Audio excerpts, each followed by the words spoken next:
Kelly, first, one bit of good inflation news from our survey. It's seen peaking as soon as February, but next year respondents forecast it'll remain high at 4%. That's double the Fed's 2% average target. Now, respondents finger supply chain problems as the number one source of inflation, which is a reason most still see the current levels as temporary. Fiscal and then monetary policy are given the rest of the blame for the inflation problem. Now, while supply bottlenecks may work themselves out, less certainty about the outlook for the other part of inflation, labor shortage. That's been driving up wages. 48% say the worker crunch is temporary, down from 72%.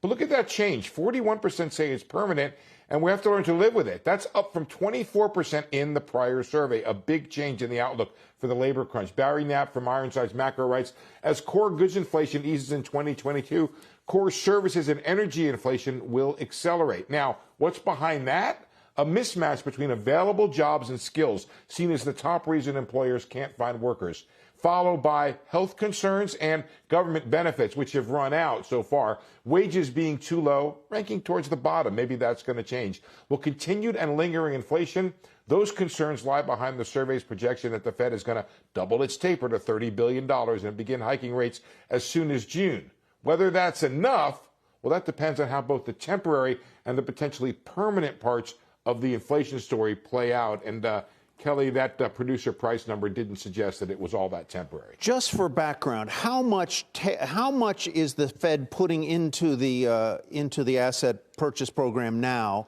How much have they been tapering? And you say they may double it to $30 billion a month, excuse me. Yes, that's right. So, okay, here's the math. They were at 120. They went down 15. So they're at 105 for November and December. Mm-hmm. What is supposed to happen is they're going to go down by 30. That's the expectation of the market. So that'll bring them down to what would that be? About 75 billion would be the next month. And that'll run out pretty quickly, Tyler. They'll be done right about March. Yeah, if you go at 30 billion a month, obviously it takes less than 3 months really to get you from 75 down to zero. So that will be interesting. All right, Steve, a very interesting day ahead. We'll see you tomorrow, I'm sure. Shepard Smith here. Thanks for watching CNBC on YouTube.